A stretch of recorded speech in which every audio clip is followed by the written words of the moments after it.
today. And we are live, fellow cuckolds. I am here with Chrisiousity and Logical Llama. I mean, Michael Rowlands. Hello. As you know, one of my tweets was recently featured in a Logical Llama video. And it is the one that proved that Danny Corks doxed Bering, apparently, because that's how it works when I say that I doxed Bering as a joke. That means that Danny Corks did it.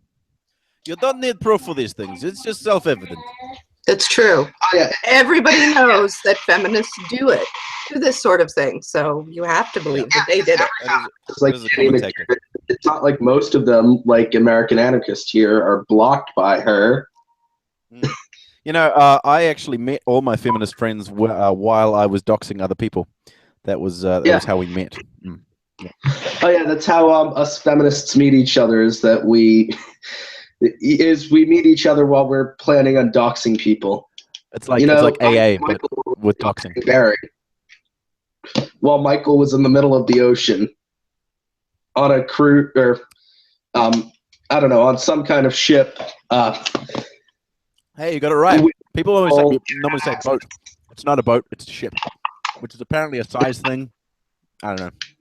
It's always a size thing. Don't believe it. It doesn't matter what you call it. It doesn't matter the size. Does it get you across the ocean? That's all you need. All that counts is the motion of the ocean, right? Motion in the ocean. Right, what are we talking about, homies? Besides, you know, boat metaphors. Friends always say to cheer me up. All right, now that I got that joke out of my system, that very terrible, cliched joke, how have you guys been doing? Oh, I'm bloody good. marvelous. We're good. How are you? As we've exposed on this channel, Michael is truly Logical Llama. Hey, that's doxing, mate.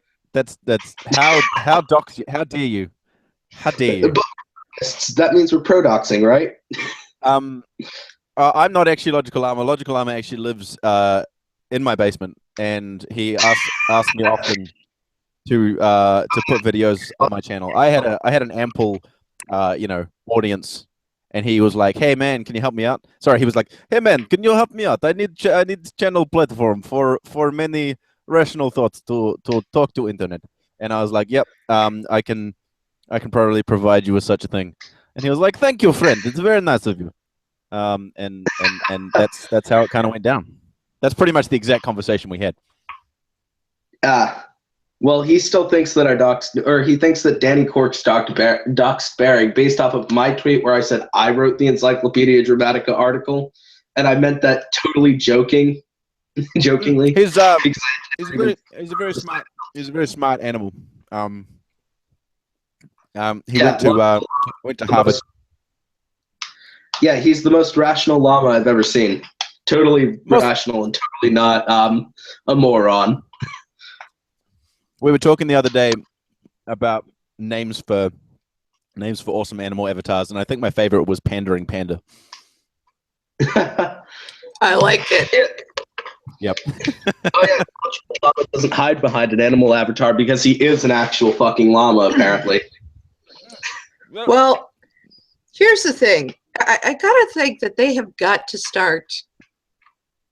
They're not even trying anymore. They're just like angry bear. Like I don't even care. It doesn't even matter. I'm a monkey. Oh yeah, I'm just gonna lift the total drama bear and then set it as my avatar. No, but even like the newer ones that are like Christy says, the irate bear and the what's the other one? The something monkey. Yeah. There's some sort of monkey guy. The guy who misrepresented my my opinions about the bearing thing, and then called me a chicken fucker. That whole thing. Yeah, I know. But Michael, why didn't you take on his points? That's what I want to know. I know. Why would I listen?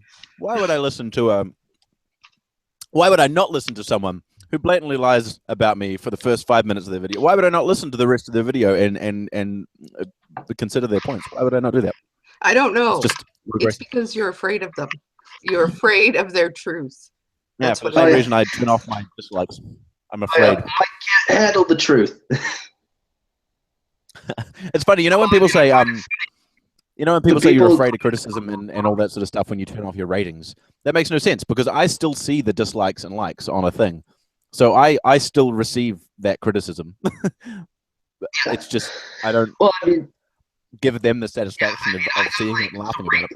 from Bearing fans on that video that I linked to you last night, Michael, I got like 300 dislikes and only like I think 11 likes. Like it started off, I got like 11 different likes because people thought it was really funny that I had like said that I had just messed around with some editing software and put together. It just made it intentionally dramatic. And then Bearing, so Jeff Holiday was the first one. He left a comment. I didn't even know who the guy was at the time. Yeah, I didn't know until Bearing either. Person existed, and I thought it would be really funny to like just make it to just fuck around with editing software, and call it a video to Bearing. So Jeff Holiday found it, and I have a sneaking suspicion that he's the one who ended up linking it to Bearing, who then found it and left a comment like acting like I was bullying him, even though it was only the 2 words. That's apparently bullying in Bearing's. I'm torn about this whole bullying thing because I can't tell because I don't want to misrepresent anyone's views or whatever, but I can't tell whether the people who seem to side with Bearing on the bullying issue really don't understand what we're getting at or what bullying is, or whether they are intentionally misrepresenting the idea of bullying and or our ideas on the matter. Because from where I'm sitting, free speech. What's that? Bullying is part of free speech, apparently. Yeah, but these people still, deny that Bearing is a bully, and Bearing himself denies it, which to me is just. And then he calls someone with, I think at the time I only had like, I think at the time I did that video, I only had like 100 or so subscribers. Yeah, but they're focused on like with the recent thing about video that was a quick message to Bearing, and it said "fuck you," and he got all offended and said, "Do you realize that you're the one being a bully here?" Which is funny because I hadn't claimed that he was being a bully. Like I tried to stay out of it, but he just Well, let's clarify for a minute. All right, let's bullying is not being mean to someone. Exactly. It's being mean to someone where there's a power differential involved. Exactly. If 2 5-year-olds hit each other and they're both the same size and age and weight and they're just sort of like smacking each other, they're doing something wrong. They're not supposed to be hitting people, but they're not bullying each other. Now, if an 8-year-old hits a 5-year-old, he's bullying him because he's bigger, he's older. So and he continues to take advantage of that power and difference. Right. So that's where meanness becomes bullying. If there's and relative size doesn't have to be like physical size. It can be someone with greater audience size, greater influence, greater amount of money, greater amount of power in anything. And this is not like, this isn't feminists have redefined bullying. No, this is always what bullying meant. Yeah. Always, from the very beginning. It's not being mean. It's being mean to somebody who is smaller, weaker, less influential, et cetera, et cetera. That's what a bully is. So, to clarify. However, that's kind of what I was going to say is like when with the recent helping hand thing, Bearing in one of his videos said about how me and Tim were bullying Helping Hand by criticizing or making fun of his stupid video about me. when that completely misses the point again. It's criticizing someone is not bullying. It's when you do a thing like Bering does, how he makes a video about a person and then with the full knowledge that a portion of his subscribers, which is going to be larger than a smaller channel, goes to that other person's channel and dogpiles, leaves abusive comments and dislikes and all that sort of business. That and continuing to engage in that behavior is continually bullying smaller channels. And what me and Tim did was, I mean, as they continue to point out, this guy has multiple times more subscribers than us now and gets affirmation left, right, and center from all the Bering fans that have latched onto him and, you know, are now, and so they continually, so if you look at his comment sections, he's got, you know, yeah, this is great, this is the best thing ever, pwned, yeah, you're amazing, da da da da, and likes up the wazoo. So nothing that we have said or done has you know, there's no power imbalance there. So again, Bering completely misses the point, and all of his followers seem to miss the point completely. It's not about criticism. We're not saying that you can't criticize people. That is totally fine. But when your criticism leads to that person, you know, receiving thousands of abusive messages and shit, that's not okay. Oh, Michael, I have a question for you, and Hit me. it would have to be answered by you. Someone just left this in the comments. Thank you, Ben. It says, has Michael been accused of cultural appropriation yet because of his logical llama accent? Serious question. I like Garrett's video on the cultural appropriation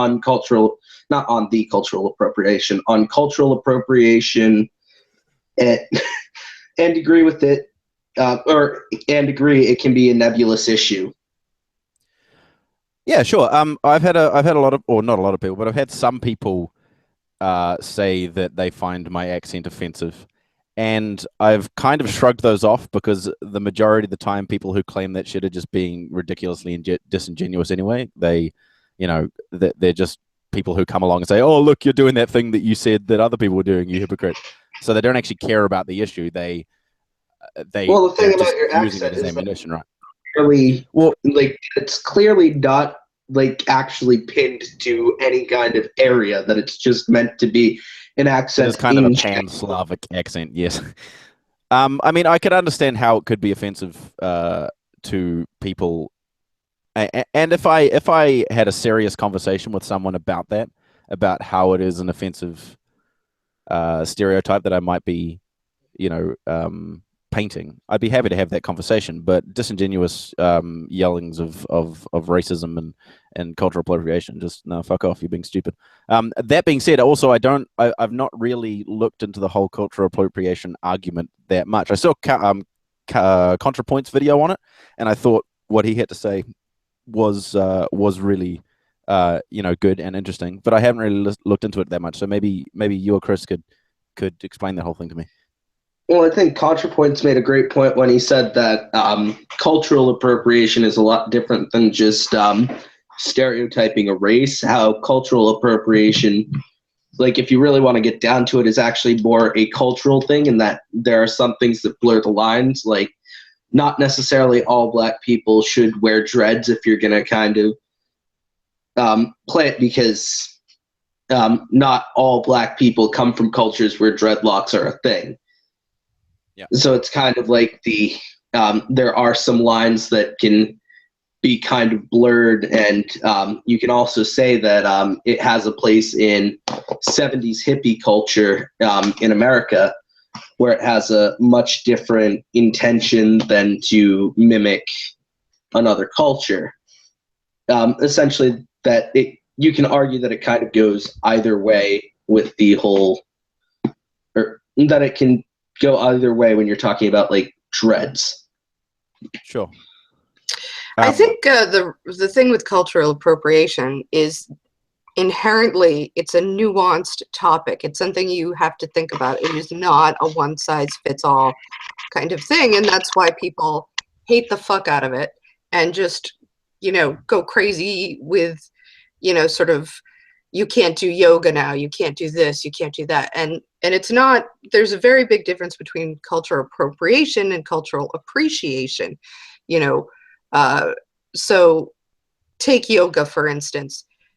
People from India came to America to share yoga with Americans and to share it with the West, because they felt, here's something that we can bring to you and offer to you that will enrich your life. And many people said, yeah, it does enrich our lives, and they did it, and it was great. So that's something that was given voluntarily. It wasn't something that we didn't go into their culture, find a religious icon that they hold very sacred, slap it on a pizza box and start selling it, you know, with the name Abu Abu. You know, there's a whole different vibe between something that's been given or something that's been taken, something that's sort of been ripped from its context. There's a question of whether or not people who and this is one thing that dreadlocks was told to me. Dreadlocks are very, very clean, in fact. You know, when they are on people of color, ethnic people. But the only way that sort of a white person's hair can really do it, there's a tendency not to be as clean. So it perpetuates this idea that there's something unclean about them. So, or when you get into a situation like, I will laugh at, let's say I laughed at Asian people and called them all nerds, but then I decided nerdiness was hip. So I started taking on the look in an ironic, you know, quote unquote, finger quotes way. You know, I'm perpetuating that insult by using it ironically in that weird way, you know, that people do. So you have to, but if you see an Asian person coming along with the pocket protectors and the thick glasses, he is the stereotype, and he's going to be harassed as that stereotype. It's not ironic when he does it. So that's, oh yeah, it's definitely one of those things where it's not treated very fairly, which is kind of an argument that I've made about the whole dreads thing. I myself, having thicker hair and having hair that, I mean, I don't know how I would describe it, but from people who have dealt with my hair, they've said that my hair is very similar to like the kind of hair that they deal with when they deal with Hispanic and Black people, in like thickness and in texture, and that I could probably pull off dreads without like having my hair like super dirty as a cause. Personally, I would not go with dreads because, well, it's not my look, for one, but two, I also do think that this pale ass face, while I could get away with wearing dreads in a lot of social situations, there's a Rastafarian guy somewhere who is being told that he has to cut off his dreads in those same situations, and that's not fair at all.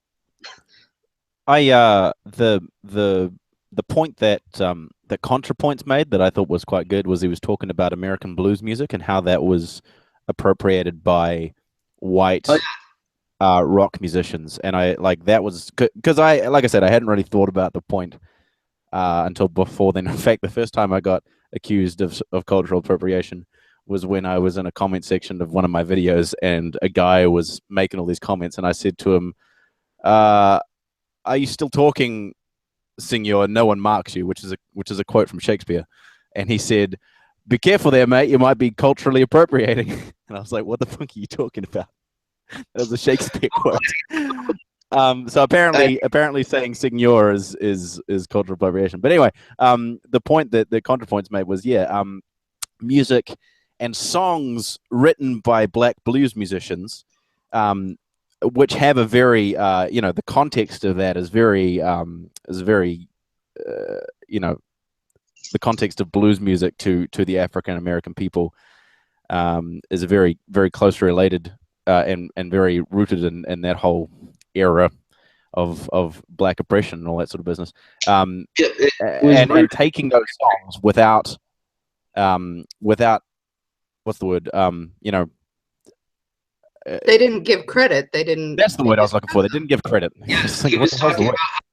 about performed a bunch of blues songs, and then they didn't even give credit to the So they original just played songwriter. these songs themselves, and people, because like for example, I always thought that like "Bring It On Home" and "Lay Down Sally" and the various songs played by like Eric Clapton and Led Zeppelin and all that sort of stuff were written by them. I never imagined that they were originally like blues songs, and like when I first started listening to bands like Zeppelin and things like that, I was always under the impression, no, it's hard rock, man. That's what it's hard rock. But no, it's blues music. It's literally a rock band with a heavier sound playing blues music. It's and that, I mean, that's kind of it right there. A person like myself under the impression that these guys were the ones who created their music when they weren't. They blatantly stole it and didn't credit the author. Well, I mean, that's actually so I used to always laugh at this notion that that rap music was, quote, taking a shit on white culture. That was something that Phil Anselmo said back at a Dimebag Memorial show, which got like this whole thing where he was basically like, people were pointing out that he had been like doing neo-Nazi-esque shit for years. But yeah, he actually claimed once that rap music was taking a shit on white culture. And then it's like, what white culture? Classical music? Because that's about the only thing that white people brought to America. Every other bit of music in America has its roots in black music. It's such a Anglo-Saxon English white person centric view of the world. This music is, no, it's not about like the oppression of black people and the struggles they face in the world and all that sort of stuff. No, it's just about white people, and it's about how white people suck. Oh my God. It's like sure, while metal doesn't necessarily have all the while it delineates a lot more from its blues influences, you still can't quite escape it considering the rock influences, because it all traces back to the blues influences at the beginning. Yeah, everything goes back to the blues, man. That's where it all comes from. I mean, same thing with hip hop too, is that if you look at either of them, like they're in many different places, they'll be looked at as like the opposite sides of music, but they both have the same roots. I mean, in many ways, you look at what white people did to like rock music and metal, they definitely stole it from black people, and then black people made rap and made the earliest bits of rap in like the 70s, and it started to become a cultural phenomenon in the 80s. Mm-hmm. Yeah, well, blues birthed rock and roll, which then birthed heavy metal and all that sort of business. But blues also birthed jazz and R&B and all that sort of stuff, and that's where influences from hip-hop comes from. Jazz. I mean, hip hop's very jazz influenced these days, like Kendrick Lamar and Logic, Dr. Dre. All those guys are getting hip to the whole jazz thing and using it a lot. What's his name? Robert Glasper is he's a jazz pianist, but he makes amazing hip hop. Cultural appropriation thing from white Americans, and this was in a time where we still very much had Jim Crow, and you had a lot of the sundown towns, and sure, these black artists would perform jazz music in these sundown towns, but they weren't allowed to stay there.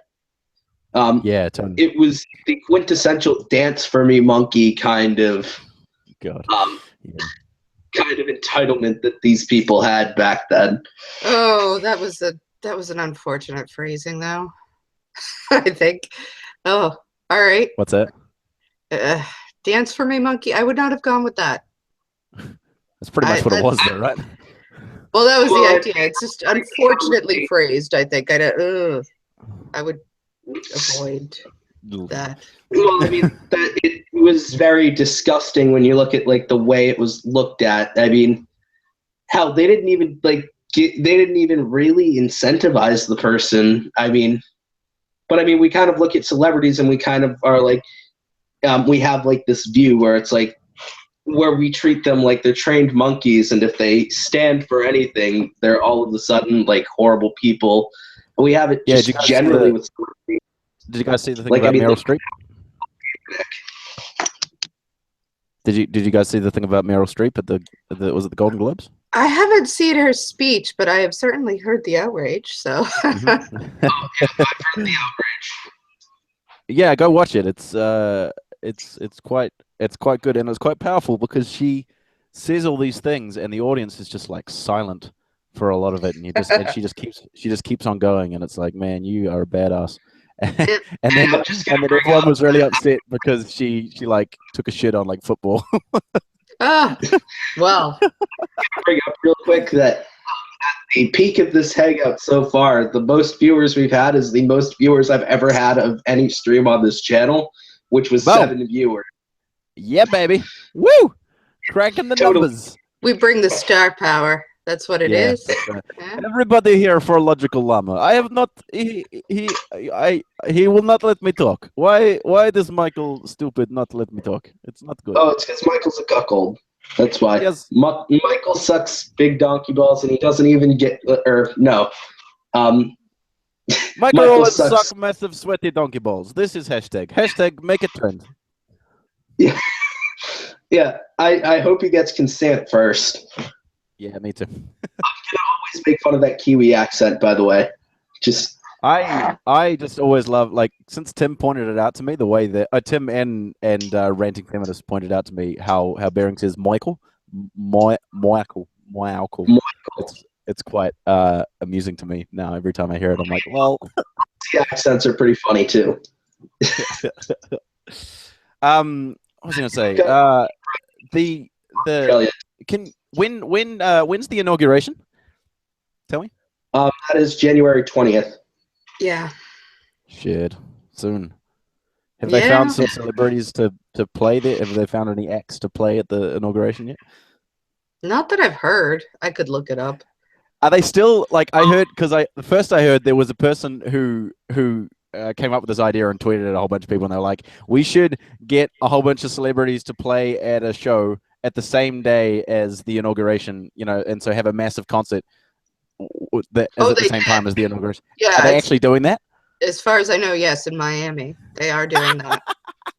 And they've gotten tons of people signed up for that one. That's amazing. What's funny is, on election day, Massachusetts voted to legalize weed, which would mean that it would be legal in my state. But I feel like Trump, having him in office, that he would probably end up cracking down on it, considering the fact that he's surrounded by a Republican Congress, and the Republicans have essentially promised.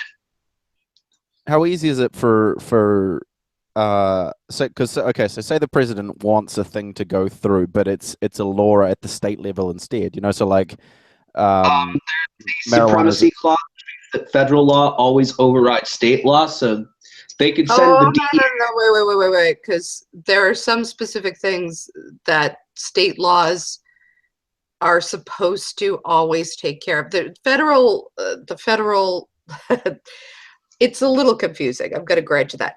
So the Constitution set out the federal powers very specifically, and then said anything not that we didn't just list here, that's state. So there are a lot of things the federal government cannot do. However, if a law, for instance, in the state of Vermont was judged unconstitutional by the Supreme Court, because they have jurisdiction over that, they can't violate the Constitution either. So they have to go along with that. So there's, again, it's all this balance of powers. So Vermont couldn't be like, oh, we want to make slavery legal or something. Nope. Okay. So yeah, that would be shut down like right away by the federal government. So say the federal government, like tomorrow, fucking Vermont. Can I say fucking Vermont? Fucking Vermont. Those guys are the worst. You can't spell vermin without Vermont. Am I right? Sanders. So say the federal government tomorrow said marijuana is illegal. Would that overturn like California and Washington and places like that? According to the federal government, it is illegal, and it does. Oh, okay. When you Drug laws, they can set. they'll crack down on people. They have cracked down on people in California. What they do is, what they'll say is basically, if you're going to grow it in California, you're going to get it in Arizona, which is the next state over, even if Arizona doesn't have it. So because they regulate the interstate commerce, that's, I guess, the theory. It's getting into these legal issues is so freaking complicated. And I'm out of my depth here, but there's a balance.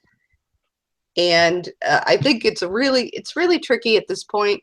You know, when they wrote the Constitution, there were 13 or whatever. I think 13. There were 13 states.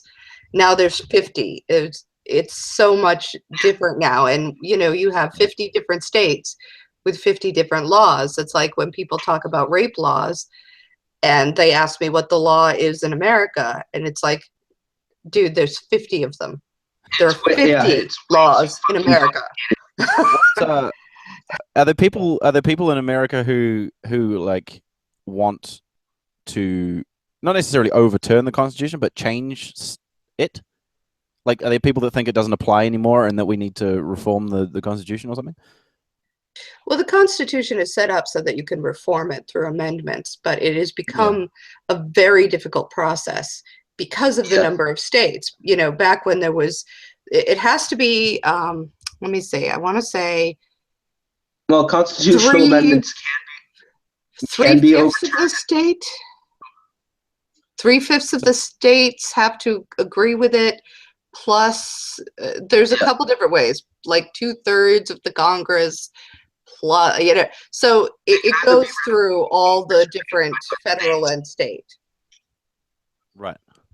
I just wonder whether, because I often hear, you know, people holding up the Constitution as, you know, as gospel or whatever. You know, they're like, it's in the Constitution, or whatever. You know, that's unconstitutional. I wonder whether there are groups of people who think kind of the opposite of that. You know, like the Constitution is 200 years old. It's irrelevant now. Can we move on and try and make up a new thing? Is that a thing, or is that meant to be amendable? Generally speaking, like the way it was written, there's actually examples of amendments being overturned, or of an amendment being overturned that I could state off the top of my head. But yeah, amendments can be overturned, but only by other amendments.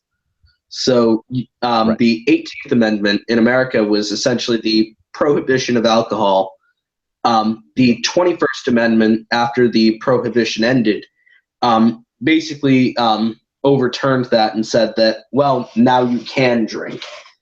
Gotcha. First, the 18th Amendment says you can't drink. The 21st one says you can, and the latest amendment is on the same issue, is always the one that applies if they contradict each other.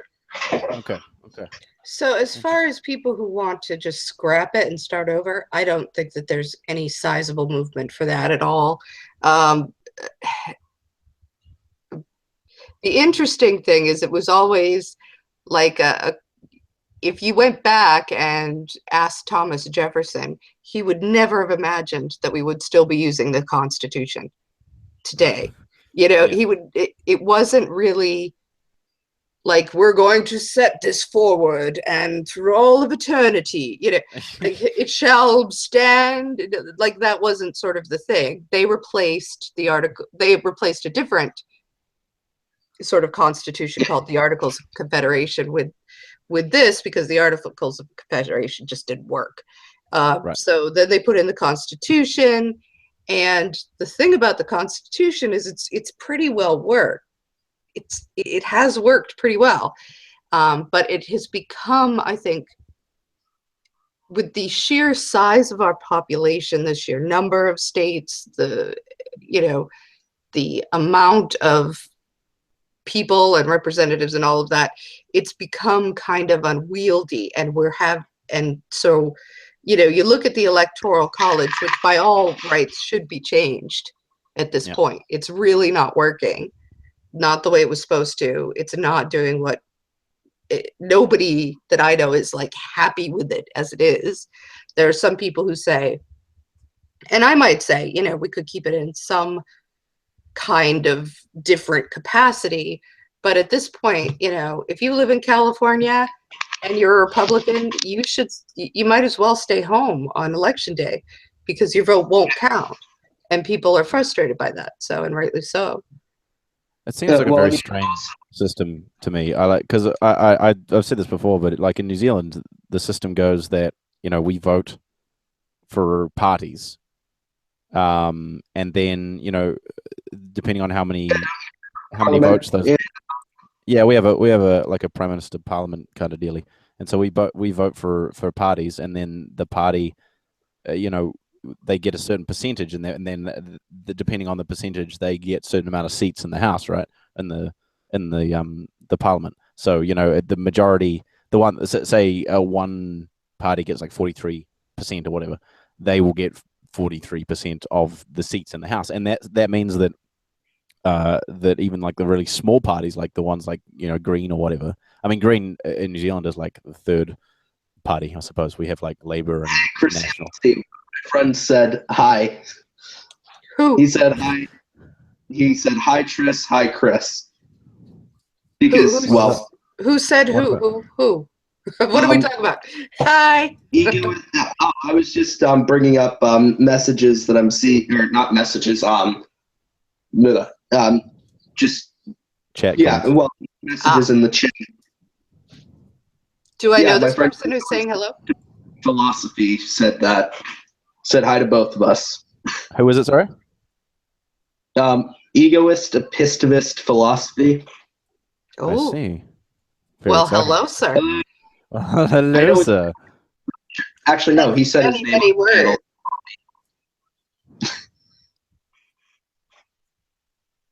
Oh yeah. What was I saying?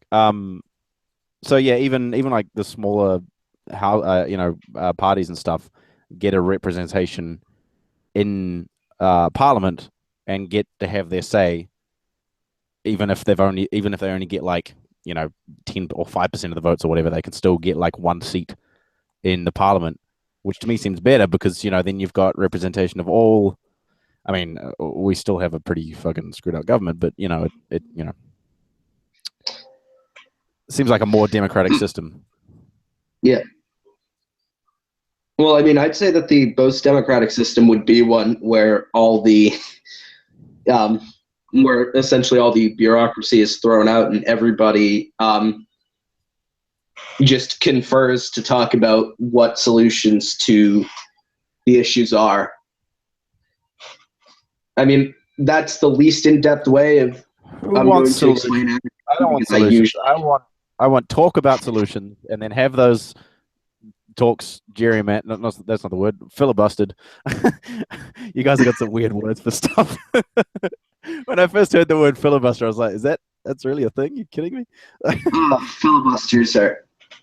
Well, when I say bureaucracy, that's literally where someone just talks and talks and talks and talks, so no one can do anything, right? That's what it is. That is exactly what it is. Okay, so you have your first fan. Well, actually, he said yes, Rowlands. Fuck the first past the post system. Bring on instant runoff voting. I didn't hear that. Who said this? What? He's yes, Rowlands. Fuck the first past the post system. Bring on instant runoff voting. What's instant runoff voting? I don't know. Probably the system. It's probably another name for what it was. What I was just talking about. Okay. Yeah, probably. Sorry, I don't know. Sorry for being so democratic and wanting everyone to have their say. My bad. Sorry. What's funny is right now I'm looking at two screens. Like while I'm talking to I'm monitoring the whole chat on my phone. Yeah, baby. So are you working on any videos at the moment, Chris? Oh no, I'm so lazy right now. Oh my goodness. I have like a gazillion videos in my head, and hard, eh? It's been kind of. I want to do a video where I actually just define sexism. No. So, Well, you know, I want to do sort of these sort of basic videos where you sort of go through, this is what we're talking about. I know that you're going to come and tell me what you're talking about, and that's great. Can't wait to hear. Can I tell you something? Can't wait to hear what you're going to say. Yeah, I'm What so did they excited. do in kindergarten You know, today? yay! All right, opinions. Can I just say, Yeah. I can't imagine an actual feminist on social media who lives in an echo chamber. I don't even know how that would work. I know. I am constantly bombarded from all sides, from alternate opinions. And then, like, I spend just chunks out of my daily schedule are just arguing things. And then I'll go around and somebody will come and be a complete dick. And I'll just say, look, you're just being a complete dick. I don't want to talk to you. And they'll be like, you're in an echo chamber. Go back to your echo chamber. Just shut the fuck up. Even though I've spent the last maybe maybe a month or so blocking people on, you know, I use block bots. I block people on Twitter just left, right, and center because I think it's hilarious, and I've been blocking people from my channel as well. Basically, when I made that video about trans issues and stuff, as soon as someone came along and said something transphobic, which was basically everyone, I blocked them from my channel so they couldn't comment and stuff because I was like, no, I'm not allowing that transphobic bullshit. And I say transphobic, I don't know the word for like anti, you know, being against, you know, all those other things, you know, because it's like intersex and non-binary and all that sort of stuff. I say transphobic is kind of a catch-all word for all that. Anyway, you know, so I've been banning people left, right, and center on that, saying that stuff, and it makes no difference. I still constantly receive, you know, differing, quote unquote, differing opinions from mine. So it's not, you know, living in an echo chamber. And on the antithesis of that, you've got people like Sargon and Paul Joseph Watson and all those people who have hundreds of thousands of subscribers who are ready and willing to affirm absolutely everything they say all the time. Kissy, kissy, kissy, kissy. Oh, I love you so. Oh, Sargon, you're so smart and funny, and look at that beard. I just want to burrow my face into it. You know, didn't Sargon you, Michael? I know that Sargon blamed him. Yeah, that was funny. That was one of the funniest things that's happened to me in a long time. Mr. I don't block anybody went and blocked you and Tim. He hasn't blocked me yet. He hasn't blocked me yet. I find it funny that I'm told I live in an echo chamber, and then it's like, you clearly are looking at me for one and just seeing that I'm a feminist and assuming that I'm in an echo chamber and assuming that I don't have other opinions that aren't even common amongst the feminist groups that I hang out with. And then when you make fun of these guys, when I make fun of Sargon for blocking Tim, everyone comes along and is like, you block people all the time. And I'm like, yeah, but I don't go on about how people are special snowflakes and you know, they're all trigger warnings and all that. I don't care about that stuff. I'm okay with people doing that. It's the same with when we made the questions video and I asked about people hiding behind animal avatars, and people were like, you've currently got like 3 people in your thing at the moment who are hiding behind avatars. And I'm like, yeah, but I don't care about that. You're the ones who are making a big deal about it. You're the ones who are saying that it's a bad, that people hiding is, you know, special snowflake business. Yet there are a whole bunch of people that do it. It's stupid. Well, what's funny is that I'll often refer to myself as a special snowflake, like just to piss people off. Did you see Tommy Laren's video about what a special snowflake is? Tammy, Lauren. I mean, Tammy, Toddy. Did you see this, Chris? Oh God, I could. Watching her is pain. I can't. Oh no! The thing where she there's a rapper. I can't remember his name, but he in one of his verses he took the piss out of her and he pronounced her name wrong on purpose, but she thought it wasn't on purpose, and she was like, if you're gonna diss someone, then pronounce her name properly. And now everyone on Twitter is just like saying her name wrong and typing her name wrong all the time, and she's just like, why are people saying my name wrong? Well, this fruitcake, God bless her. But I mean, she complained for like 20 minutes once because there were a lot of black people on the Black Entertainment Channel Awards. She's like, wow, I see a lot of white privilege here. It's the BET Channel Award. Are you out of your mind? Black Entertainment Television Channel. Yeah, but can you imagine if there was like a white entertainment channel? Can you imagine that?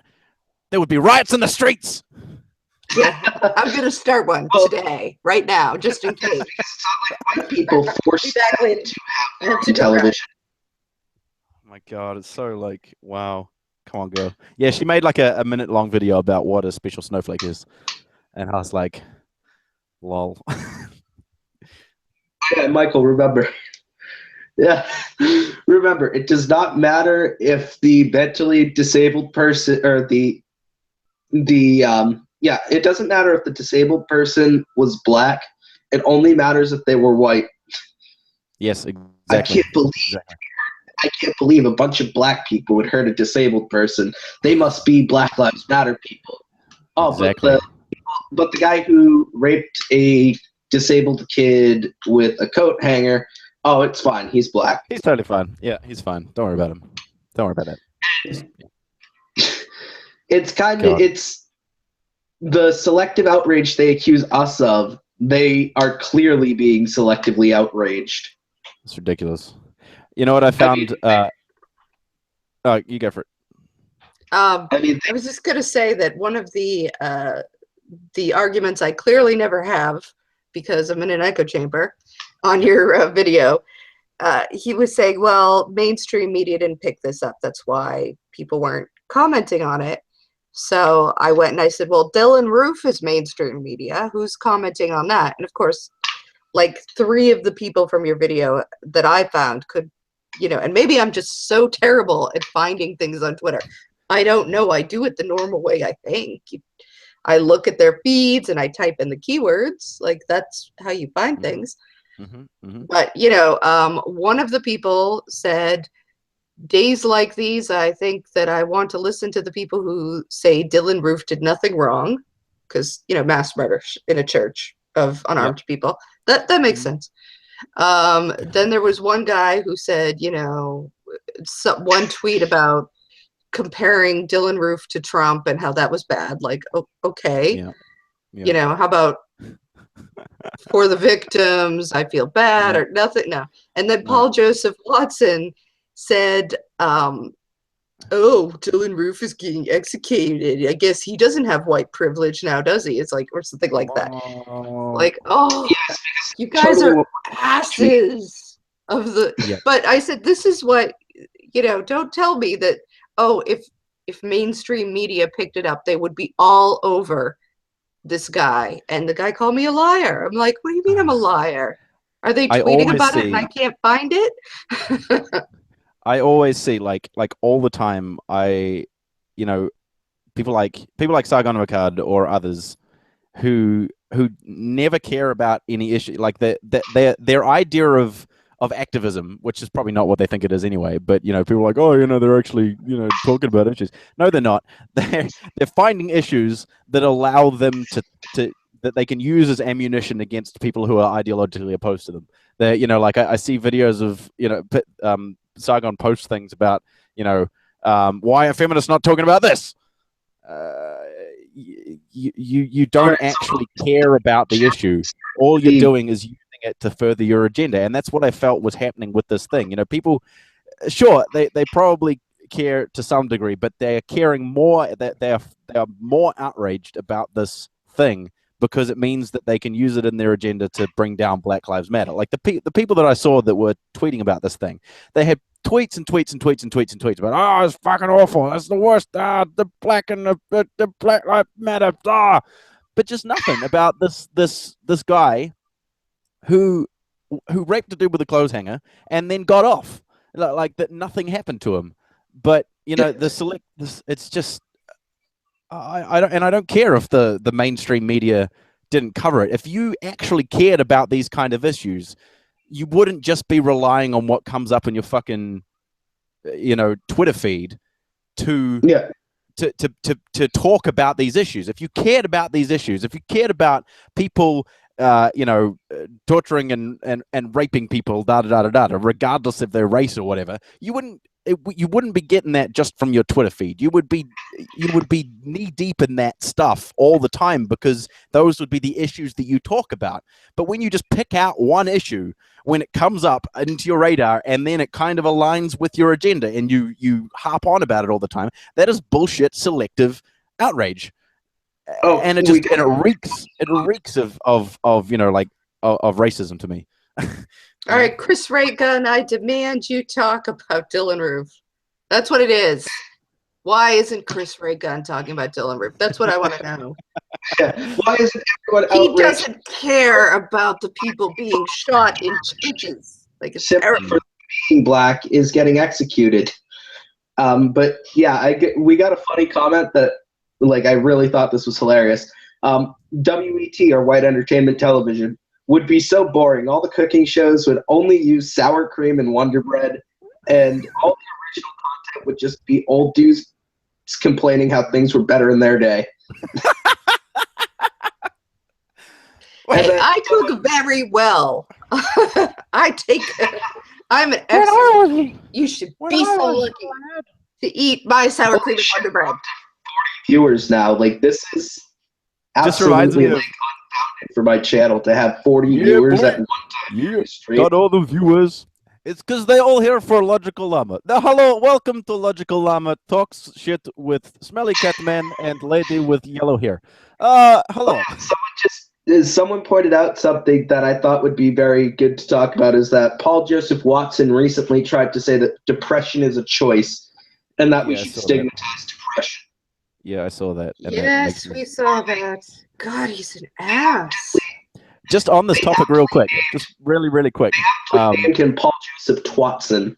Oh, that's so good. On this topic, real quick. The Twatson. The having done these Logical Llama videos for the last week or so, I've come to realize how friggin' easy it is to make stupid reactionary bullshit. Like, you just say stuff, and you can just churn it out over and over and over. You can pick any topic you like, and you can just rant and rave, and you don't even need to try. You don't even need to try. And that's exactly what he's doing. Is like, so I've noticed that people are depressed, and I think you just need to stop. You need to stop it. I'm sick of people coming up to me and being like, "Oh, I'm so depressed. You're on your pills. You're talking about this, and I don't care. I don't want to. Depression's stupid. It's in the name." Right there, depression. You're just stop being stupid. Just get your head out of your ass and go get a job. It's easy. Now I just put a Slavic accent on it. Now all you need to do is stop being stupid. Stop with your pills, because the pills are killing you. Go to nature. I go to nature all time, and I'm so happy all time. I don't need to depression. I have many family, and many people want sex with me. So you don't need to depress. It's easy. We're getting 40 people or whatever we're getting, because Bering tweeted out the link. Just FYI. Of course he did. Hello. Hi, Bering fans. How's the worst?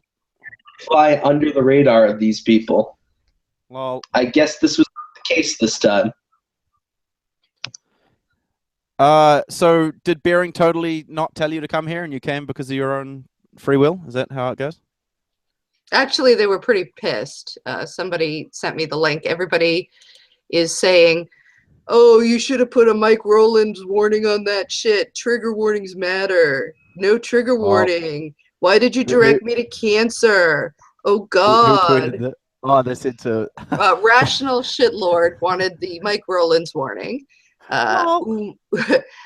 Umuza wanted a trigger warning. Anonymous says that we're cancer. Big Dicko said, "God damn you."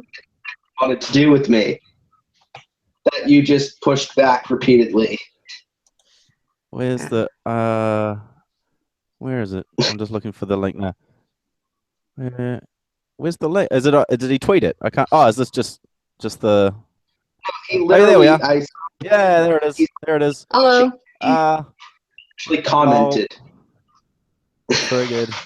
so many triggered Bearing fans. That's hilarious. My I'm just gonna. convo changes completely when I realize I have critics. No, my convo changes completely when somebody tweets me and says, "Hey, Bearing shared this, and this is why you're doing it." So. This is the autism stream. I don't know why I said autistic. I meant rational and not shitlord. Guy said this is the autism stream. Hi. Oh, hello. All right. So, hello, people. How are you doing? Tweeting or texting swastikas into the chat. So, what do you guys think about using? I mean, I know what you think, and I think it's awful as well. But what do you guys think of using? Well, first of all, using like autism and stuff as a pejorative, but then by extension, using like retarded and stuff like that. What do you guys? What's your opinion on that? Sort of thing?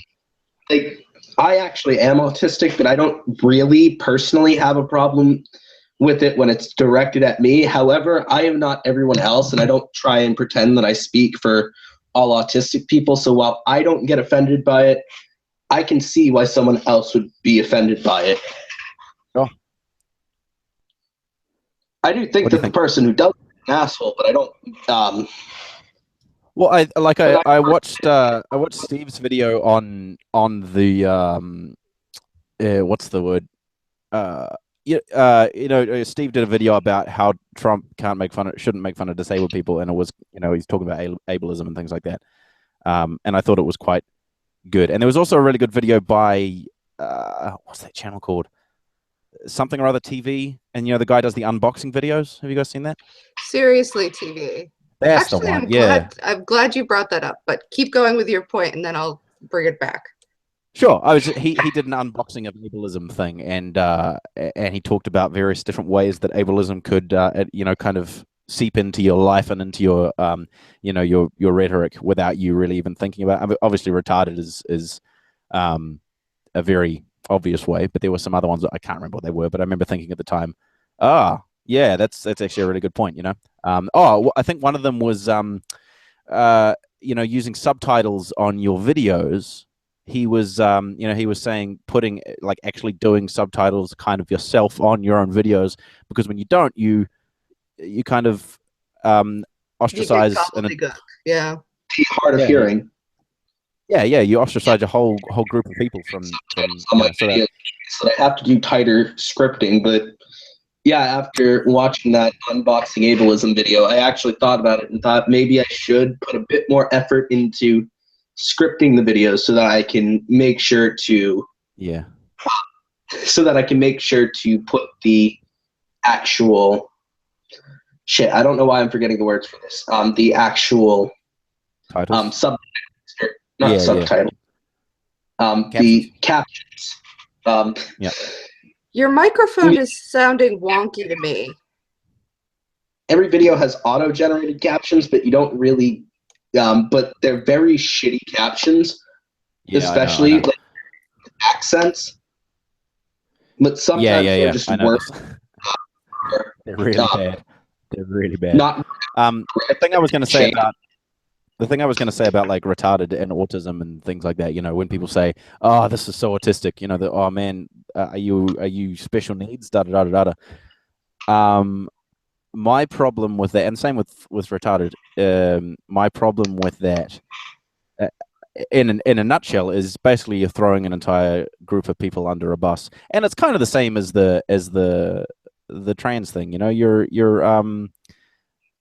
You're dehumanizing a person and using part of their identity as an essential part of their identity as a pejorative to bring someone else down. So you're basically saying, hey, you are like this person over here who is worse than you.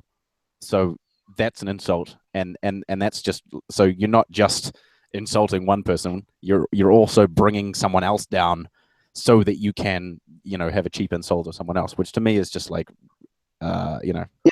is that while this minus 10. chat, one of my friends brought up a point that I think is kind of good, where it said the only context in which autist would actually be offensive and not just annoying is if you use it against someone who is not on the spectrum. this is my friend Bobby again, and he is. Yeah, I can see how. I mean, I suppose I can see how, like, in the same way, that African American people have tried to reappropriate the N word. I can see how people on the spectrum could also do the same to autistic or whatever if they wanted to. Well, yeah, I but mean, I using, tend to describe myself as an Aspie. yeah, so I've heard Aspie used a lot. In it's the intention though, right? Like hear people talking about Aspies and using it as a self-identifier. I get that, but that's not how people like Sargon of Akkad use it. Yeah, I think Aspie was a word that people came up with for themselves too, so that's a Yeah. little different. Yeah, I'm obviously against people using the word retard. What I say is, and this is what I sort of blanket say about slurs, and hate speech. And hate speech, I'm going to define it here because people tend to just think, I don't know what they think. It's if you take something that's a basic, unchangeable part of a person's identity and use it as an insult. To me, as a humanist, you're insulting that person's humanity. You're insulting that person's worth and dignity as a full human being. And I don't tolerate that from an ethical standpoint because I'm a humanist. So get the fuck out of here is what I say. You could call people any kind of name you want, but if you're going to call somebody a name based on the color of their skin, based on their plumbing, their genitalia, based on things that, or things that they were just born with, then just be gone. I don't want to hear it because that is their human dignity. Every person has an innate human worth and dignity. And that's not an insult that I like to play with myself. So that's the way I see it. Yeah, cool. What do you think about words like dick or dickhead or cunt, where there are references to so because I had this thing recently with someone saying that I was being hypocritical because I was using the word cunt a lot, which I actually took on board, and I haven't been using it as much, and really kind of at all, to be honest. But I was using it a lot because I really like it as a word. I think it's a really sharp in the tangible sense, not in like a smart person sense, but like so I had my justifications for using it, and I still I feel like if I'm going to use because I use dickhead and dick all the time as well, and I feel like it's the same thing because it's just a reference to a body part, but I don't know. And do you think that is the same as using a part of a person's identity? I think it's right on the line. And so I try not to do it, but it's not quite, to me, it isn't quite as offensive. Now, cunt is an interesting scenario because in America, that is a slur. Like if you go to England, if you go to Australia, if you go to New Zealand, it's a word that people use, while they're doing the dishes. Oh, you fucking cunt! It depends who you are. That's the thing. Like if I said that to my mother, she would not just be to like, your mother. what? I mean, but I don't call my mother, an asshole either. So no, but no. But I mean, like it's still the same. Like I mean, if I use, it depends on the context. Like so, it's much more serious in America. It is a serious slur in America. Yeah, but I mean, it kind of is here as well. That's what I'm trying to say. It's like if you go out to someone and be like, "Oh fuck, you're such a cunt," you say that at a person, or like, "Hey cunt," stop being a cunt. That kid, that is definitely, and I feel like it is on the top kind of area of offensive slurs here in New Zealand, but it's also for some strange reason being appropriated to everyday speech with just bros and stuff. You're like, being a good cunt, it's not an everyday speech in America. It's saved for the really nasty. Like I think I'm probably gonna get smacked for this. I'm gonna do it anyway because that's how much I hate you. Kind of like it's just a different. So there's the context too. Like I've gotten used to it, but when I first heard Kevin Logan's videos, I couldn't watch them. I couldn't because it was all cunt this, cunt that. I was like, oh my god, what is this? Like you're hearing this word. I don't. There's like what is the word? Does anybody here ever read those Hitchhiker's Guide to the Galaxy. Yeah, I love that book. Yeah. Right. There's one thing there that like there's a word that's completely innocent in English, but then I can't remember what it is, but like I don't know, it's table, let's say. But everywhere else it's the worst slur, and some guy doesn't know it and he's like, "Oh, nice table. I like this table." And the woman's freaking out like, "What the hell?" I mean, Belgium. Belgium. That's it. Or Well, it was that happened, and I've been watching Rick and Morty. Belgium is the rudest word in the universe, yet by a strange coincidence, it is also the name of a country on Earth. That's so funny. Completely banned in all parts of the galaxy except one part where they don't know what it means, and it's in serious screenplays. Well, I've been watching Rick and Morty, and in that there's a character called Squanchy, and he lives on the planet Squanch, and basically it's the same as like Smurf, like it's a verb for everything. So he goes to Squanch as Squanch, and I'm going to go squanch some Squanchy, and someone asked him, they're like, does that not get confusing? How do you, something it, and how do you use it? And he's like, oh, it just kind of depends on the context and your inflection and stuff. And then so the lady's like, oh yeah, I squanch my family. And they're like, no, don't say that. She's like, no, but I do, I squanch my family. And they're like, no, stop, don't say it. Oh, yeah, so squanch. I like, do you guys watch Bob's Burgers? I've watched a little bit. Oh, all right, never mind. I was going to geek out with you for a minute, but no. Well, I've watched Archer, and I know the guy is, it's H. John Benjamin, the guy who does the voice of Bob, is also the voice of Archer. Oh, that's where I didn't know. Yeah, because there's an episode of Archer.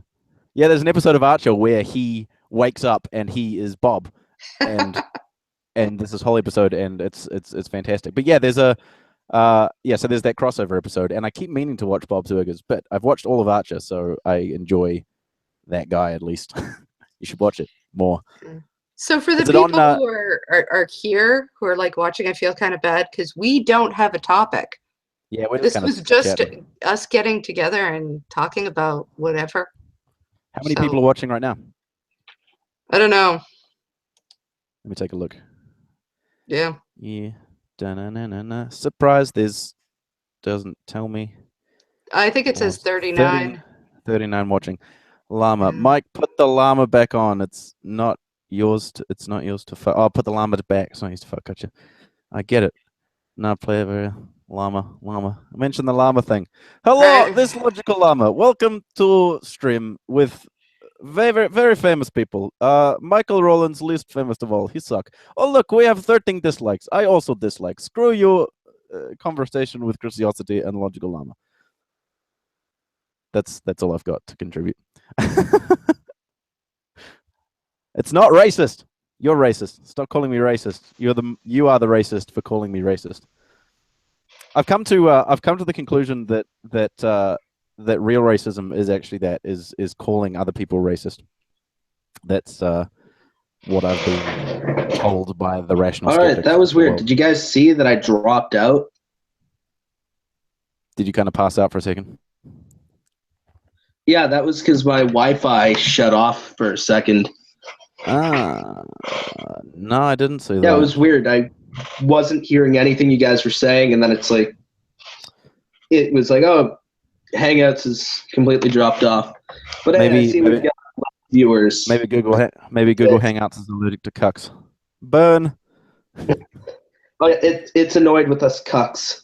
Yeah. What do you want to talk about now? What exciting topics shall we broach? Well, I want to talk about how Bearing is being absolutely hilarious. I'll be back. Getting a phone call. Okay. So I was going to make the point earlier. I just went up and got a drink, so I don't know what happened. Cheers, people. So anyway, there was a couple things. I was either going to talk a little bit about Seriously TV, or I could talk about sexism. Which, would anybody like one or the other? Yep. Can we talk about someone keeps telling me that my mic keeps dropping out. It Fucking New does. Zealand surveys. Jesus. I just got a call from New Zealand surveys being like, hi, this is such and such from New Zealand surveys. Just wondering if you'd like to take part in a Sexism. 1-minute survey. I think we have like 4 for sexism. All right, so We're I'm talking going to. about sexism. Oh, are you looking at Let's. the chat right now? Yeah, I figured why not. So Okay. there's. Yep, the vegan anarchist said sexism with several exclamation points. Big Dicko is leaving. And Dolphin Radio Sorry. saying TV. All right, so in the yeah. I find it funny that people still call me Ross, even though I've said my real name on the channels. Okay. Yes. For those of you who don't know, my name is Tristan. Hi, Tristan. But Ross has been adopted as like my unofficial real name. I didn't actually know that your name was because Tristan. that's what I've been going as on Facebook. All right, so we know that. I'm moving on to sexism. So, sexism. In feminist thought, there's actually several different types of sexism, right? So there is what we call benevolent sexism, which is the idea that women need to be put up on a pedestal, women need to be treated really like gently and like the little delicate flowers that they are, right? Then there's hostile sexism. And hostile sexism is like, you bitch, you cunt, shut up and get me a sandwich kind of thing. You know, it's the hating on people, on women who have sort of an out there sexuality, right? Or even though that they're women or all that sort of thing. And then when you combine them, and this is sort of the academic way of looking at it. Actually, I'll get back to you, Rational Shitlord. But when you combine them, it's called ambivalent sexism, because these kind of sexisms live together in people's heads, right? It's not a one or the other thing. Most people who have one kind of sexism are having the other kind of sexism. And there is an interesting sort of mirror on men when they've looked at the sort of attitudes that people have about men. There is sort of a mirror there in that, and I want to remember the exact title of the study, and I think it said men are bad but bold, right? So in other words, they're dominant, they're out there, they're getting stuff done. And on the other hand, there's this idea that they're not as trustworthy, they're not as nurturing, they're not as caring. You can't necessarily, trust them in the same way. So yeah, exactly, Helena. They play off of each other. So,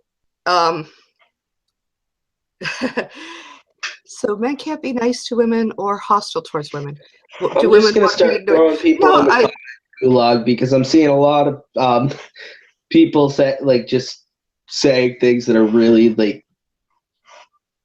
No, it's okay.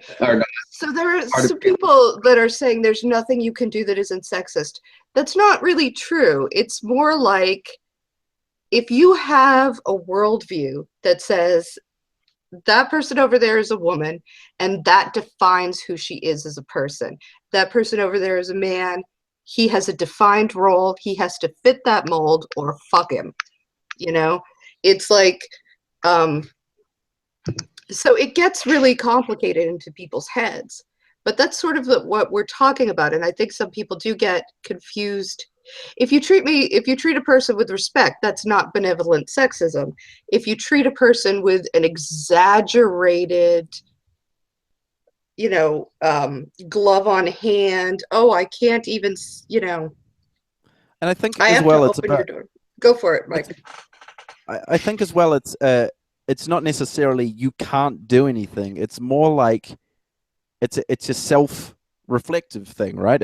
For me, it's like when it goes back to this idea of when you call someone sexist or racist or whatever, they instantly get offended because it's this horrible thing to call someone.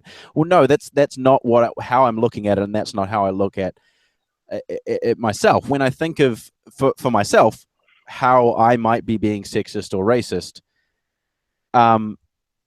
it's a self-examinatory thing, you know. So to look at the things that, you know, the way that I view the world and the way that I view other people, and then go, okay, well, maybe this is something that I need to work on, or this is something I need to change a little bit because it's going to be affecting someone else in a negative way, you know.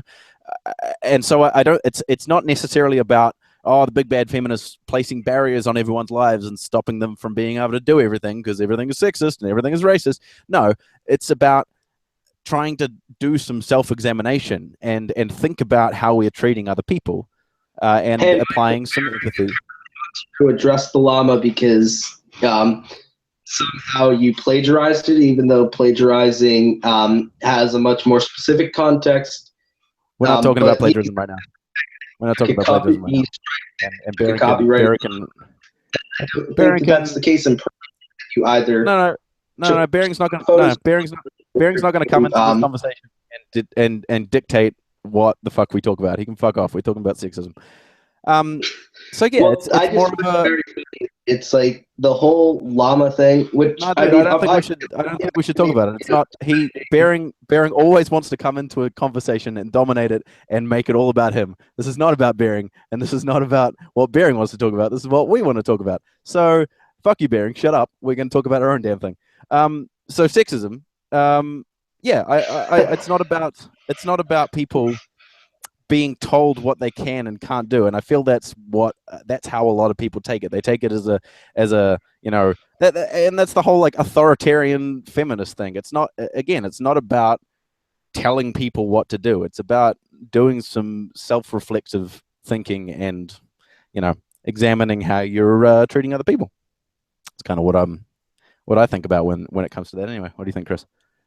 I think it is about just being aware. I mean, there are a lot of studies that say that even from the very first time, when you're born, if you're a boy, you'll be described as an infant who has no idea what the hell is going on. And I've had 3 of them. You know, they're just sitting there like, I'm an undercooked chicken looking thing. What the hell is the light? You know. But if it's a boy, they'll be like, oh, he's strong. Look at how you know. And if it's a girl, oh, how pretty. And like that sort of continues, and it just continues and continues and continues as a young person.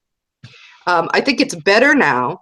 Like when I was, this is kind of a stupid personal story, but when I was a little girl, I wanted to play the drums so bad. And I was just told I couldn't, just period. I couldn't play because girls don't play those. So girls don't play the drums. I was told to get a nice wind instrument, something from the band.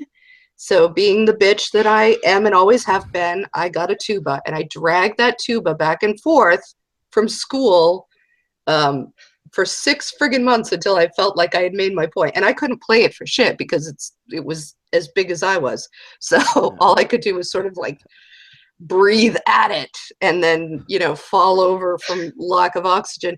But, you know, I mean, you get a person like me who is, nobody ever tells me what to do. I'm sorry. It's just, when people tell me what to do, I do the opposite because I'm like that. And it's always been like that with me. But there are other people who, they're much more laid back and they're not going to fight. And you just sort of go with the path of least resistance, until you get to the place where you are when you're 25. And that's when you're really starting to think, well, who am I as a person?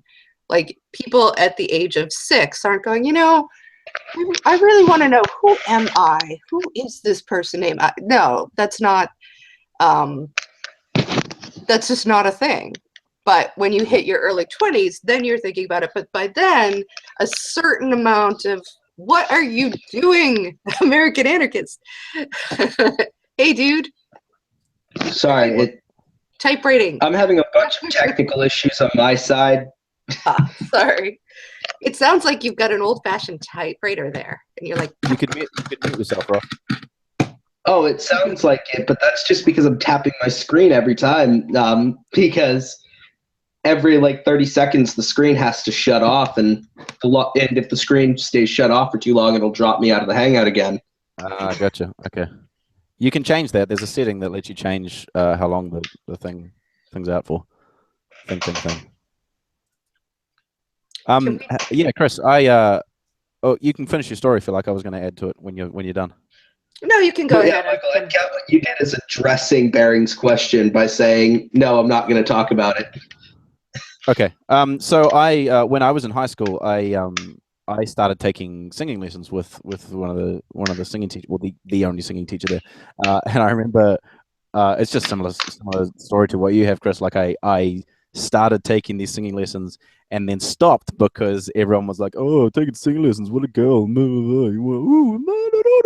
And so then I stopped taking lessons because it wasn't the manly thing to do. Like I play guitar anyway, but So yeah, I know what you mean. It can go both ways,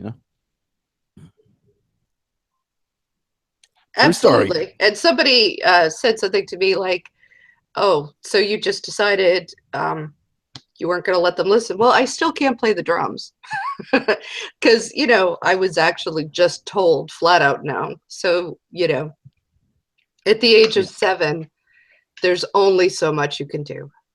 But anyway, that's neither here nor there. I don't think that the world has missed out on a great drummer. I think I'm probably, it's all fine. It worked out okay. I'm not coming to you and saying, oh my God, I'm so deeply and savagely oppressed because of this. But I'm just using it as an example of, and I think this dovetails into gender roles when we talk about, which I've been thinking about a lot. I've been thinking a lot about them lately because I am a cis person. I've always been cis, but I've heard people talk about and say things like, oh, I miss the days when you could just be a tomboy.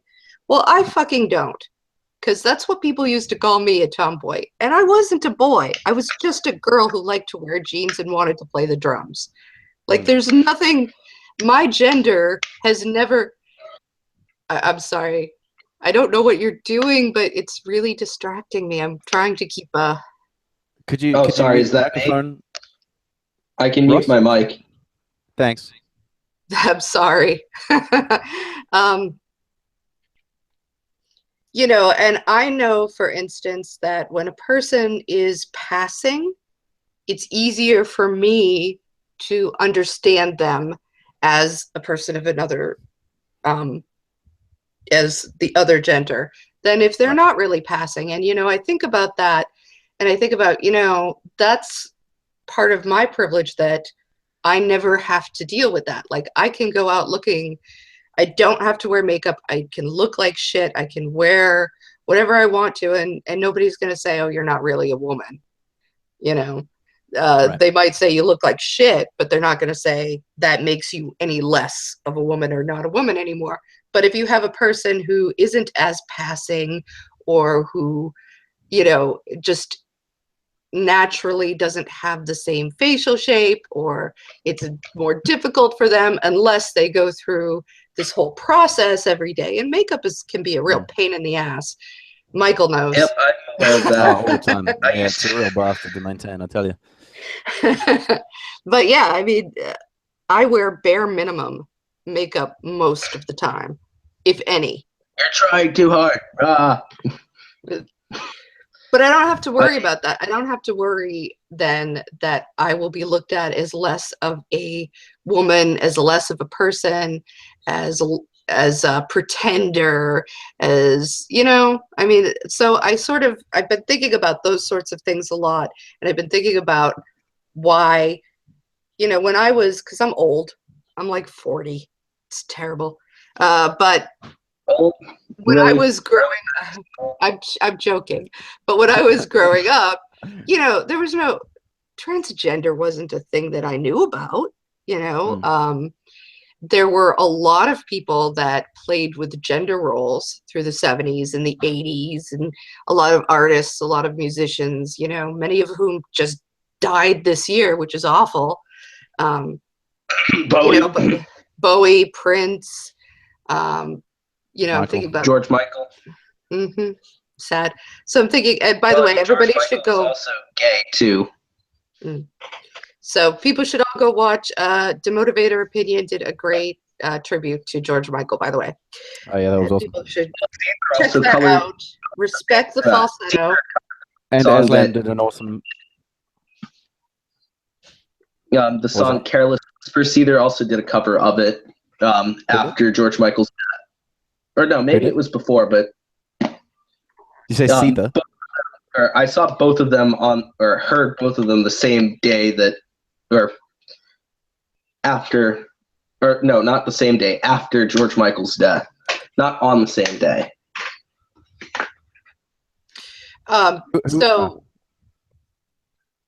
Basically, I'm just it just sort of happened that by coincidence that many of them passed, but when you look back, they were always called, what was the word that people like to use? Androgyny. Everybody was androgynous. So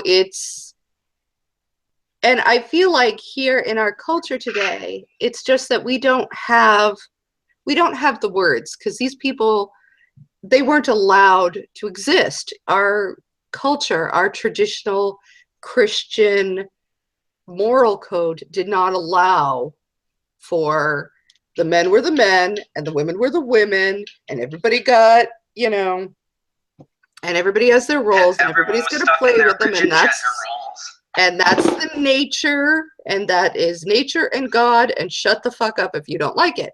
So if you don't like it, you're an American cuck.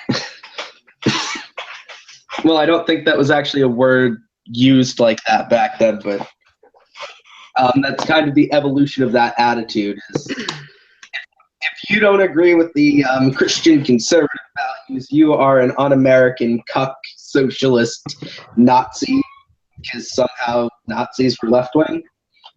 I don't know how that works out when they privatize the whole system. I did. Hi. Hello, child. Hang on, I've got a little one here. Okay. So what are we talking about now? I was just saying, I think that the reason that there are as many words coming out now as there are is it's the first time people have really been free to sort of explore this aspect of their identity, and there's no words for it. So now we have to come up with some, and people are sort of trying to find the language that they don't have. There's nothing there. So when I was talking to someone in the comment section about, actually it was on Twitter, about the word Z, I think it was Z, using a gender neutral pronoun for, a gender neutral pronoun. And she was saying, it doesn't make sense in a sentence to me. And I was just like, they're like, give me a good example of why we should use it. And I was like, well, because we don't have any gender neutral pronouns. What's wrong with having a gender neutral pronoun? She's like, it sounds weird. And I'm like, of course it sounds weird. It's a new word that you've never heard before, you silly person. It makes no sense to me. I can understand the concern with, if I don't know this, if I don't know all the 97 new rules of all the different people and blah, blah, blah, blah, blah, I could make an ass of myself, or people could get mad at me, and I meant no harm at all, right?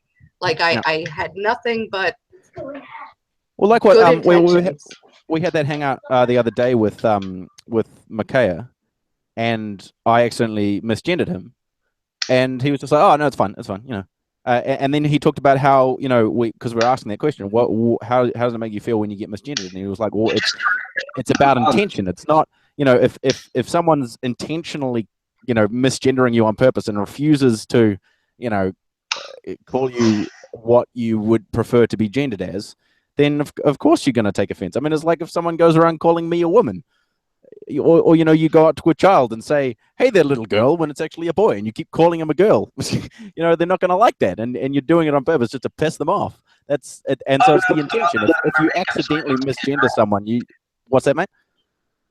I said no, but the mother let him wear makeup, so he must be a girl. Exactly. So so it's about intention, right? It's about are you intentionally misgendering someone and just being an asshole, or are you listening to what they have to say and understanding that they have a different identity from what you think it is for some reason, and you're actually trying. You know.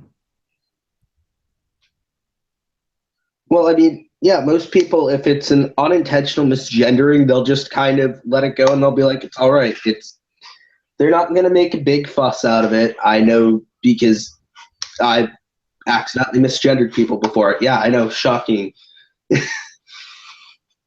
But yeah, I mean, when you accidentally do that, it's not a big deal for the person, especially if it's not intentional, because you're not trying. It could be that was the other thing we said is it could be, but it doesn't necessarily reflect on you personally, because like so Makaya talked about the story about how he got called by the doctor, and the doctor addressed him by his name because that was, you know, he had his name changed recently and addressed him by his name, but then misgendered him, and he started to cry, and it's like, well, you can understand how after a long series of events and how that could build up over a day or over a week or whatever, that there's just one more thing that breaks the camel's, you know, the straw that breaks the camel's back, right? You know, like, so your single misgendering that may get you yelled at or make someone start crying or something like that, it probably isn't because of what you did, you know, as an isolated incident. It's probably a big kind of culmination of things, and you need to kind of maybe have to think about that when you know, when you're getting all offended because they be allowed to be an asshole. Yeah.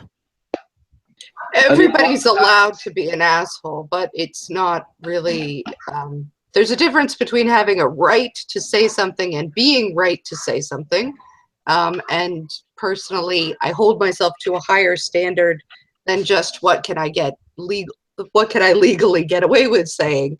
You know, I hope that I have some empathy for other people, you know, and I hope that I'm respectful. I'm not always respectful. I was rude today to somebody on Twitter, and somebody else yelled at me, and they were probably right to yell at me. You know, you get frustrated, and this is the 47th Twitter conversation you've had this week on the same topic, and the fact that they keep coming to you to bug you about it, and then you respond to them, and then they say, you know, oh, you're obsessed with this. Like, well, if you'd stop asking, I'd stop telling you, you know.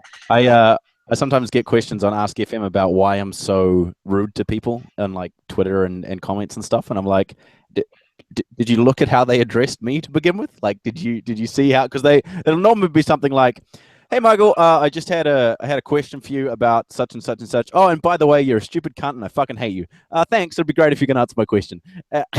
Usually, I'll just delete that question, but then, like, if I actually answer it on Twitter or whatever, I'll be just as, you know, abrasive towards them, and then they're like, "Why are you being so, you know, mean to these people?" And I'm like, "Oh, do you? Oh, Jesus." It's hard. When you're in an echo chamber like ours, which calls for people arguing with you constantly about everything you think or do, which is a fascinating kind of echo chamber, I've got to tell you.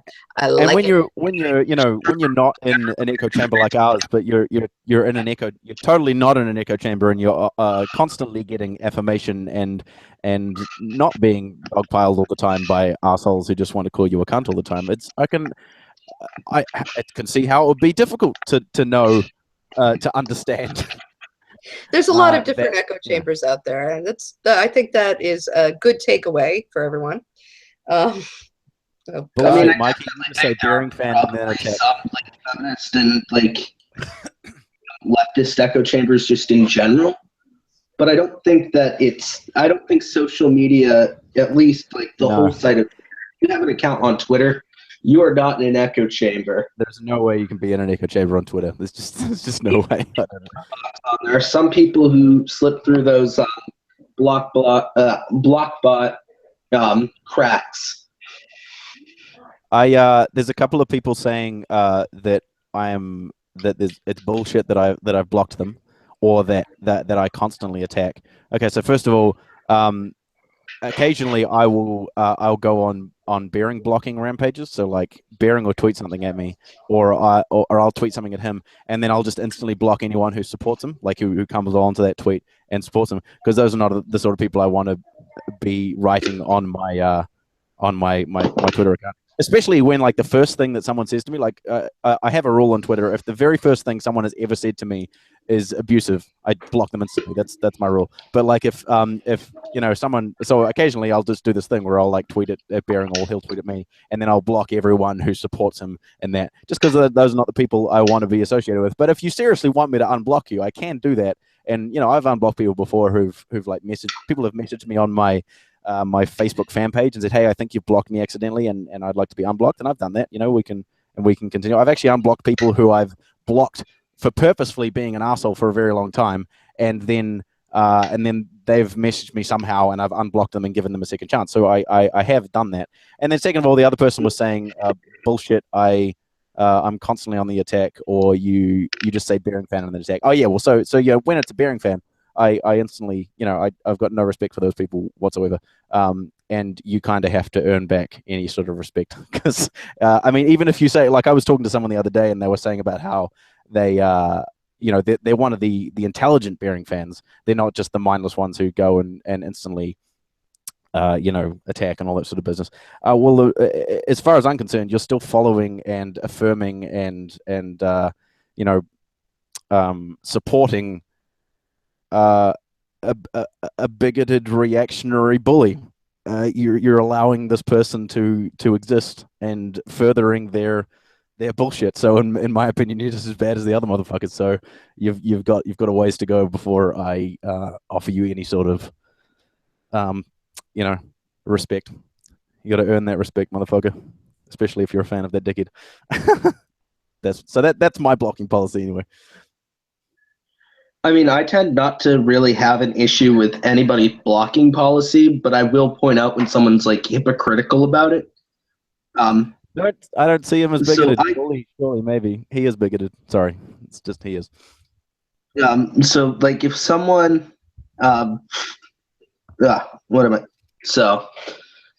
if someone like Steve Shives has said that he just blocks people who he doesn't want to deal with, and he uses block bots, and he doesn't get on other people about it, I have no problem with that. I mean, I personally wouldn't do that. I'm one of those people that the only time that I block people is if they don't have anything to contribute to discourse, and they're just like, they want to call me a faggot, they want to call me a cunt, or they want to call me like an autist or a retard. It's like, oh yeah, I'm just going to block you because you obviously have nothing to say about discourse. But if you disagree with me, I don't care how wrong I think you are, I'm not going to just block you over having a differing opinion. Yeah, exactly. Sorry, Chris, you go.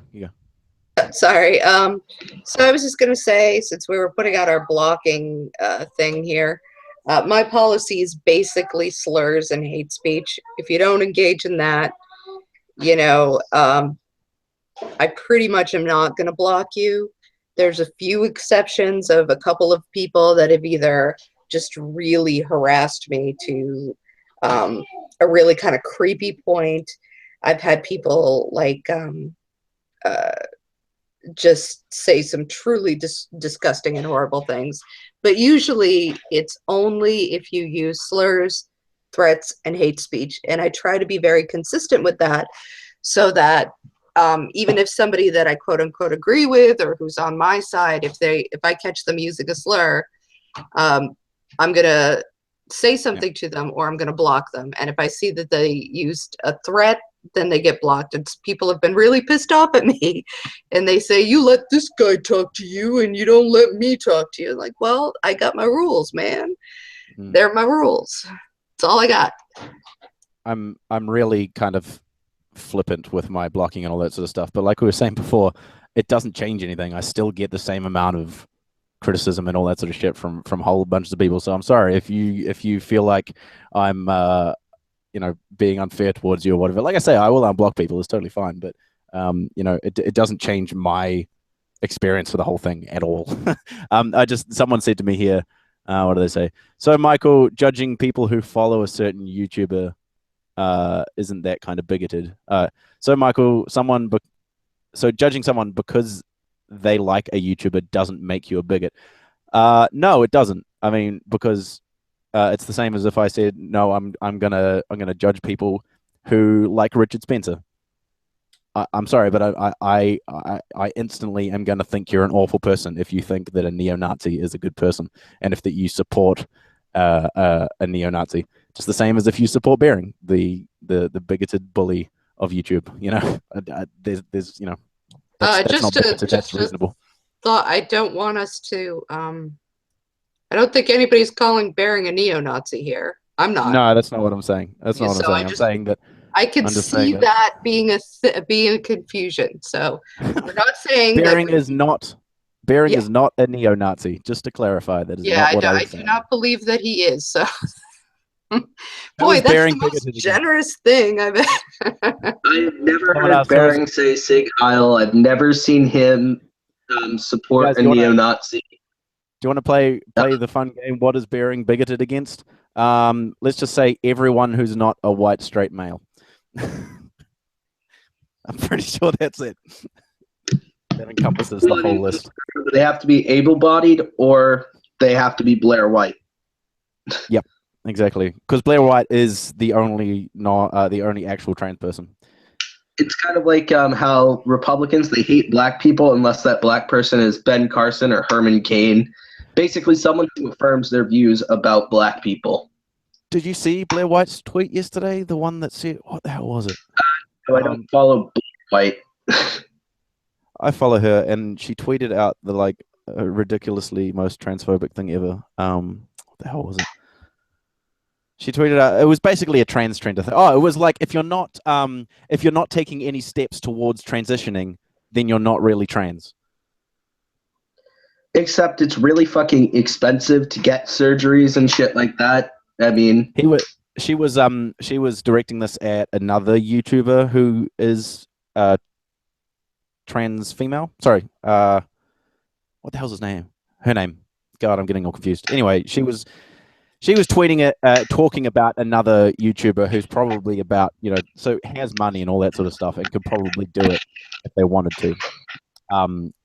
So, I don't know that is necessarily a problem, but they have talked about as far as I understand, like I had some people tweet and say that particular person had talked about their reasons why they weren't transitioning.